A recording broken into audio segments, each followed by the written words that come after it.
The Trial for Murder by Charles Dickens. I have always noticed a prevalent want of courage, even among persons of superior intelligence and culture, as to imparting their own psychological experiences when those have been of a strange sort. Almost all men are afraid that what they could relate in such wise would find no parallel or response in a listener's internal life, and might be suspected or laughed at. A truthful traveller, who should have seen some extraordinary creature in the likeness of a sea-serpent, would have no fear of mentioning it, but the same traveller, having had some singular presentiment, impulse, vagary of thought, visions so-called, dream, or other remarkable mental impression, would hesitate considerably before he would own to it. To this reticence I attribute much of the obscurity in which such subjects are involved. We do not habitually communicate our experiences of these subjective things as we do our experiences of objective creation. The consequence is that the general stock of experience in this regard appears exceptional, and really is so, in respect of being miserably imperfect. In what I am going to relate, I have no intention of setting up, opposing, or supporting any theory whatever. I know the history of the bookseller of Berlin. I have studied the case of the wife of a late Astronomer Royal, as related by Sir David Brewster, and I have followed the minutest details of a much more remarkable case of spectral illusion occurring within my private circle of friends. It may be necessary to state, as to this last, that the sufferer, a lady, was in no degree, however distant, related to me. A mistaken assumption on that head might suggest an explanation of a part of my own case, but only a part, which would be wholly without foundation. I cannot be referred to my inheritance of any developed peculiarity, nor had I ever before any at all similar experience, nor have I ever had any at all similar experience since. It does not signify how many years ago, or how few, a certain murder was committed in England, which attracted great attention. We hear more than enough of murderers as they rise in succession to their atrocious eminence, and I would bury the memory of this particular brute, if I could, as his body was buried in Newgate jail. I purposely abstain from giving any direct clue to the criminal's individuality. When the murder was first discovered, no suspicion fell, or I ought to say, for I cannot be too precise in my facts, it was nowhere publicly hinted that any suspicion fell on the man who was afterwards brought to trial. As no reference was at that time made to him in the newspapers, it is obviously impossible that any description of him can at that time have been given in the newspapers. It is essential that this fact be remembered.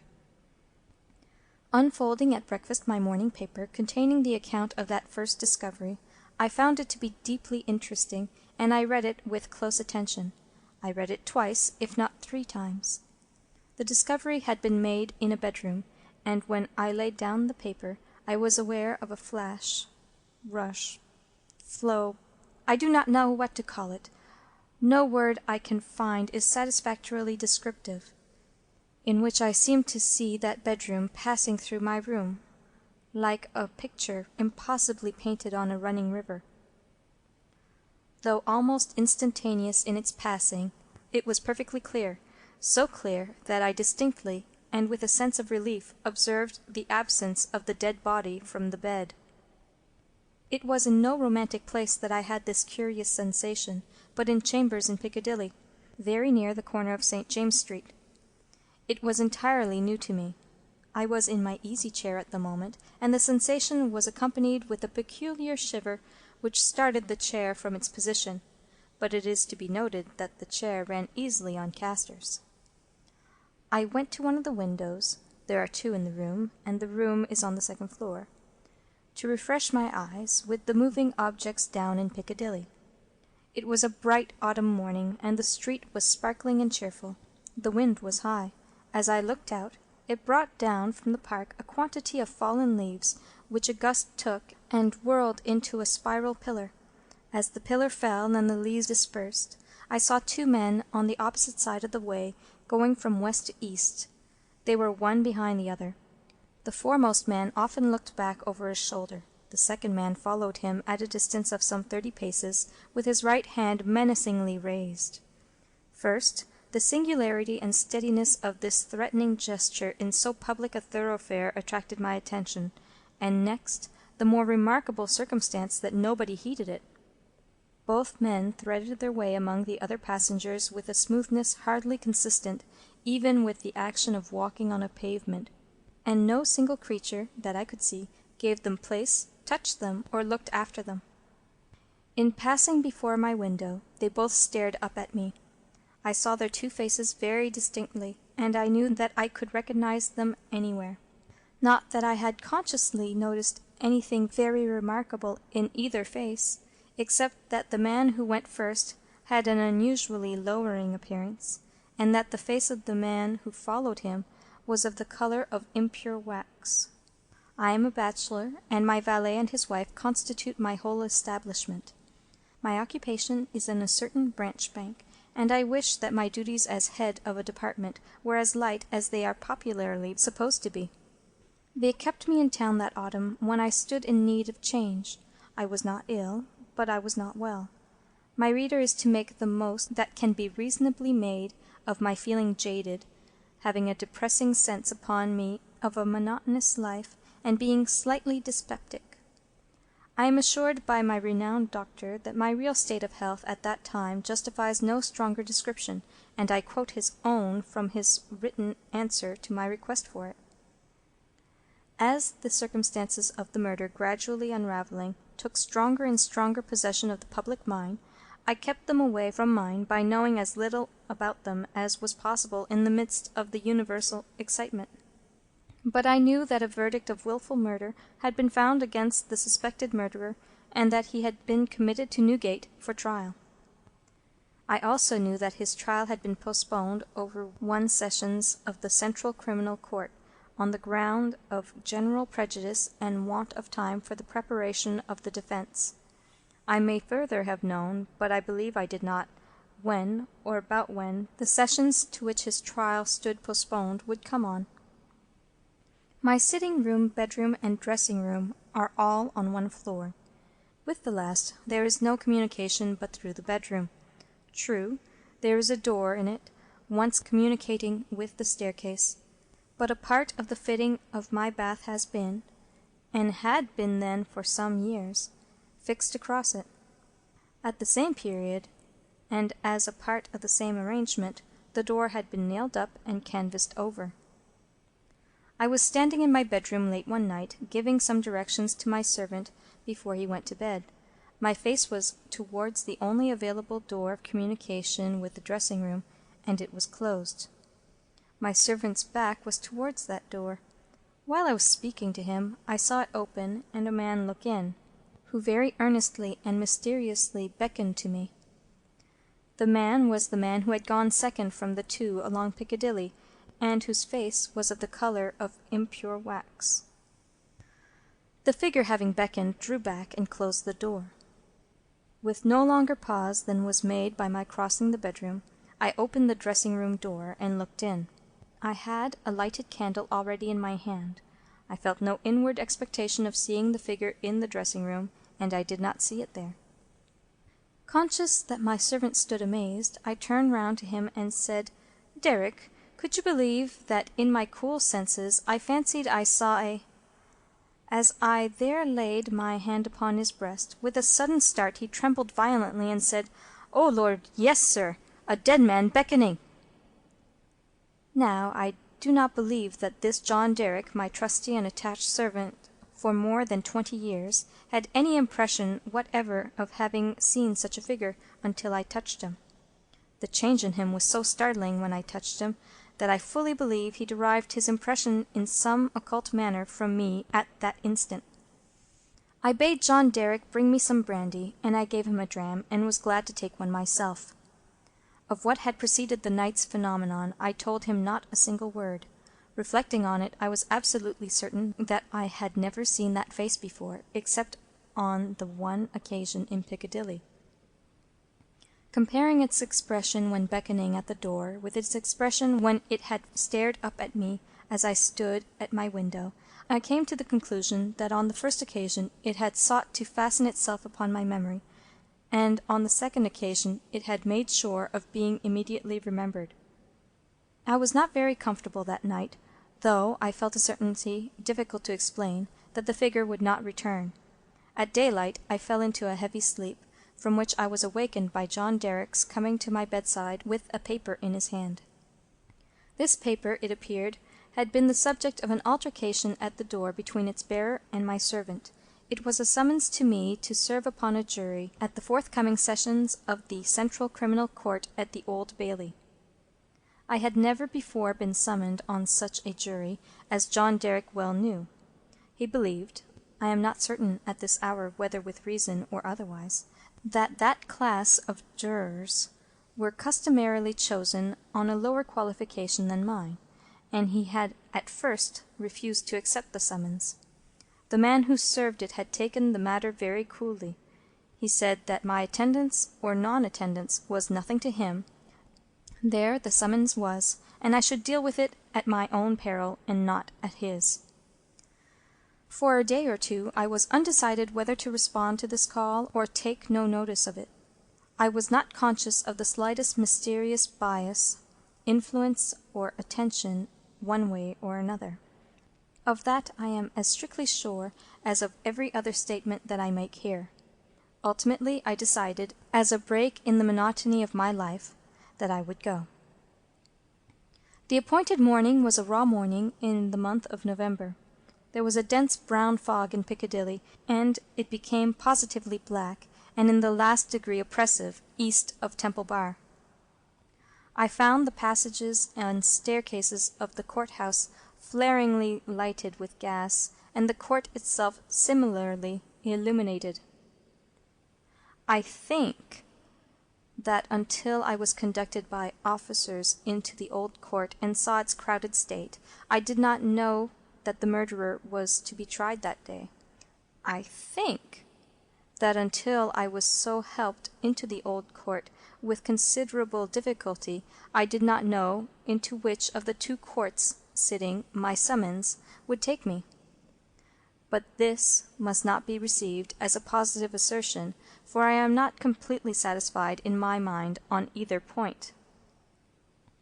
I took my seat in the place appropriated to jurors in waiting, and I looked about the court as well as I could through the cloud of fog and breath that was heavy in it. I noticed the black vapor hanging like a murky curtain outside the great windows, and I noticed the stifled sound of wheels on straw or tan that was littered in the street. Also the hum of the people gathered there, which a shrill whistle or a louder song or hail than the rest occasionally pierced. Soon afterwards the judges, 2 in number, entered and took their seats. The buzz in the court was awfully hushed. The direction was given to put the murderer to the bar. He appeared there, and in that same instant I recognized in him the first of the 2 men who had gone down Piccadilly. If my name had been called then, I doubt if I could have answered to it audibly. But it was called about 6th or 8th in the panel, and I was by that time able to say, "Here."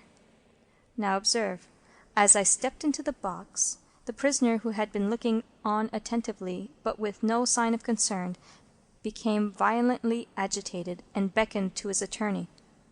The prisoner's wish to challenge me was so manifest that it occasioned a pause, during which the attorney, with his hand upon the dock, whispered with his client and shook his head. I afterwards had it from that gentleman that the prisoner's first affrighted words to him were, "At all hazards, challenge that man!" But that as he could give no reason for it, and admitted that he had not even known my name until he heard it called and I appeared, it was not done. Both on the ground already explained, that I wished to avoid reviving an unwholesome memory of that murderer, and also because a detailed account of his long trial is by no means indispensable to my narrative, I shall confine myself closely to such incidents in the 10 days and nights during which we, the jury, were kept together, as directly bear on my own curious personal experience. It is to that, and not to a page of the Newgate Calendar, that I beg attention. I was chosen foreman of the jury. On the second morning of the trial, after evidence had been taken for 2 hours, I heard the church clock strike. Happening to cast my eyes over my brother jurymen, I found an inexplicable difficulty in counting them. I counted them several times, yet always with the same difficulty. In short, I made them one too many. I touched the brother juryman whose place was next me, and I whispered to him, "Oblige me by counting us." He looked surprised by the request, but turned his head and counted. "Why," says he suddenly, "we are but no, that is not possible. No, we are 12. According to my counting that day, we were always right in detail, but in the gross we were always one too many. There was no appearance, no figure to account for it, but I had an inward foreshadowing of the figure that was surely coming. The jury were housed at the London Tavern. We all slept in one large room on separate tables, and we were constantly in the charge and under the eye of the officer sworn to hold us in safe keeping. I see no reason for suppressing the real name of that officer. He was intelligent, highly polite and obliging, and, I was glad to hear, much respected in the city. He had an agreeable presence, good eyes, enviable black whiskers, and a fine sonorous voice. His name was Mr. Harker. When we turned into our 12 beds at night, Mr. Harker's bed was drawn across the door. On the night of the second day, not being disposed to lie down, and seeing Mr. Harker sitting on his bed, I went and sat beside him and offered him a pinch of snuff. As Mr. Harker's hand touched mine in taking it from my box, a peculiar shiver crossed him, and he said, "Who is this?" Following Mr. Harker's eyes, and looking along the room, I saw again the figure I expected, the second of the 2 men who had gone down Piccadilly. I rose and advanced a few steps, then stopped and looked round at Mr. Harker. He was quite unconcerned, laughed, and said in a pleasant way, "I thought for a moment we had a 13th juryman without a bed, but I see it is the moonlight." Making no revelation to Mr. Harker, but inviting him to take a walk with me to the end of the room, I watched what the figure did.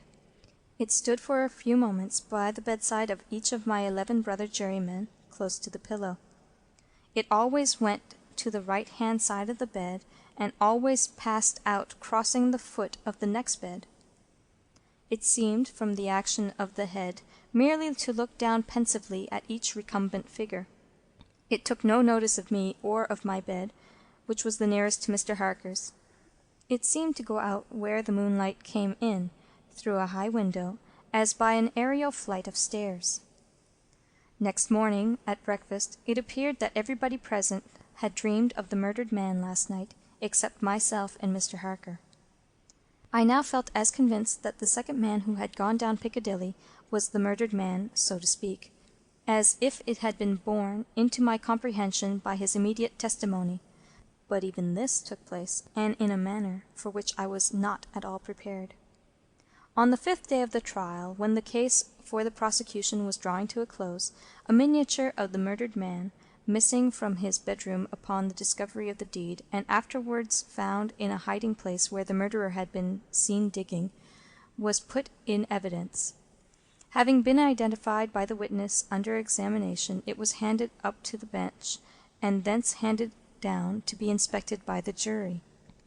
As an officer in a black gown was making his way with it across to me, the figure of the second man, who had gone down Piccadilly, impetuously stared from the crowd, caught the miniature from the officer, and gave it to me in his own hands, at the same time saying in a low and hollow tone, before I saw the miniature, which was in a locket, "I was younger then, and my face was not then drained of blood." It also came between me and the brother juryman to whom I would have given the miniature, and between him and the brother juryman to whom he would have given it, and so it passed on through the whole of our number, and back into my possession. Not one of them, however, detected this. At table, and generally when we were shut up together in Mr. Harker's custody, we had from the first naturally discussed the day's proceedings a good deal. On that 5th day, the case for the prosecution being closed, and we having that side of the question in a completed shape before us, our discussion was more animated and serious. Among our number was a vestryman, the densest idiot I've ever seen at large, who met the plainest evidence with the most preposterous objections, and who was sided with by 2 flabby parochial parasites, all 3 impanelled from a district so delivered over to fever that they ought to have been upon their own trial for 500 murders. When these mischievous blockheads were at their loudest, which was towards midnight, while some of us were already preparing for bed, I again saw the murdered man.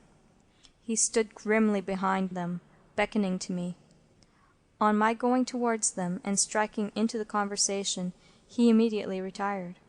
This was the beginning of a separate series of appearances, confined to that long room in which we were confined.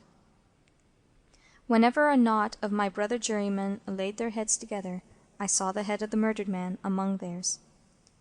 Whenever their comparison of notes was going against him, he would solemnly and irresistibly beckon to me. It will be borne in mind that down to the production of the miniature on the 5th day of the trial I had never seen the appearance in court. 3 changes occurred now as we entered on the case for the defence. 2 of them I will mention together first. The figure was now in court continually, and it never there addressed itself to me, but always to the person who was speaking at the time. For instance, the throat of the murdered man had been cut straight across. In the opening speech for the defence it was suggested that the deceased might have cut his own throat. At that very moment the figure, with its throat in the dreadful condition referred to (this it had concealed before), stood at the speaker's elbow, motioning across its windpipe, now with the right hand, now with the left, vigorously suggesting to the speaker himself the impossibility of such a wound having been self-inflicted by either hand. For another instance, a witness to character, a woman, deposed to the prisoner's being the most amiable of mankind. The figure at that instant stood on the floor before her, looking her full in the face and pointing out the prisoner's evil countenance with an extended arm and an outstretched finger. The 3rd change now to be added impressed me strongly, as the most marked and striking of all. I do not theorize upon it. I accurately state it, and there leave it. Although the appearance was not itself perceived by those whom it addressed, its coming close to such persons was invariably attended by some trepidation or disturbance on their part. It seemed to me as if it were prevented by laws to which I was not amenable from fully revealing itself to others, and yet as if it could invisibly, dumbly, and darkly overshadow their minds. When the leading counsel for the defence suggested that hypothesis of suicide, and the figure stood at the learned gentleman's elbow frightfully sawing at its severed throat, it is undeniable that the counsel faltered in his speech, lost for a few seconds the thread of his ingenious discourse, wiped his forehead with his handkerchief, and turned extremely pale. When the witness to the character was confronted by the appearance, her eyes most certainly did follow the direction of its pointed finger, and rest with great hesitation and trouble upon the prisoner's face. 2 additional illustrations will suffice. On the 8th day of the trial, after the pause which was every day made early in the afternoon for a few minutes' rest and refreshment, I came back into court with the rest of the jury some little time before the return of the judges.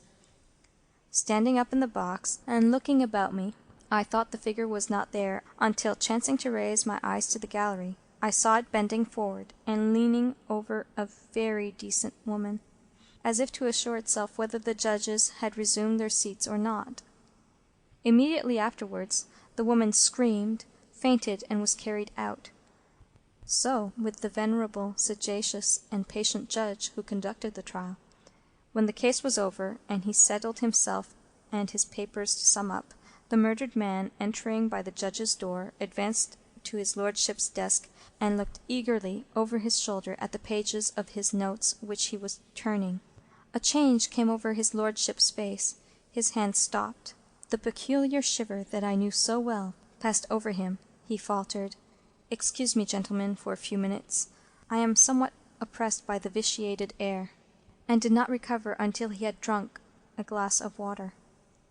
Through all the monotony of 6 of those interminable 10 days, the same judges and others on the bench, the same murderer in the dock, the same lawyers at the table, the same tones of questions and answers rising to the roof of the court, the same scratching of the judge's pen, the same ushers going in and out, the same lights kindled at the same hour when there had been any natural light of day, the same foggy curtain outside the great windows when it was foggy, the same rain pattering and dripping when it was rainy, the same footmarks of turnkeys and prisoners day after day on the same sawdust, the same keys locking and unlocking the same heavy doors. Through all the wearisome monotony, which made me feel as if I had been foreman of the jury for a vast period of time, and Piccadilly had flourished coevally with Babylon, the murdered man never lost one trace of his distinctness in my eyes, nor was he at any moment less distinct than anybody else. I must not omit, as a matter of fact, that I never once saw the appearance, which I call by the name of the murdered man, look at the murderer. Again and again I wondered, why does he not? But he never did. Nor did he look at me after the production of the miniature, until the last closing minutes of the trial arrived. We retired to consider at 7 minutes before 10 at night. The idiomatic vestryman and his 2 parochial parasites gave us so much trouble that we twice returned into court to beg to have certain extracts from the judge's notes reread. 9 of us had not the smallest doubt about those passages. Neither, I believe, had any one in the court. The dunder-headed triumvirate, having no idea but obstruction, disputed them for that very reason. At length we prevailed, and finally the jury returned into court at 10 minutes past 12. The murdered man at that time stood directly opposite the jury box, on the other side of the court. As I took my place, his eyes rested on me with great attention. He seemed satisfied, and slowly shook a great grey veil, which he carried on his arm for the first time, over his head and whole form. As I gave in our verdict, guilty, the veil collapsed, all was gone, and his place was empty. The murderer, being asked by the judge, according to usage, whether he had anything to say before sentence of death should be passed upon him, indistinctly muttered something which was described in the leading newspapers the following day as a few rambling, incoherent, and half-audible words, in which he was understood to complain that he had not had a fair trial, because the foreman of the jury was prepossessed against him. The remarkable declaration that he really made was this: "My lord, I knew I was a doomed man when the foreman of my jury came into the box. My lord, I knew he would never let me off, because, before I was taken, he somehow got to my bedside in the night, woke me, and put a rope round my neck."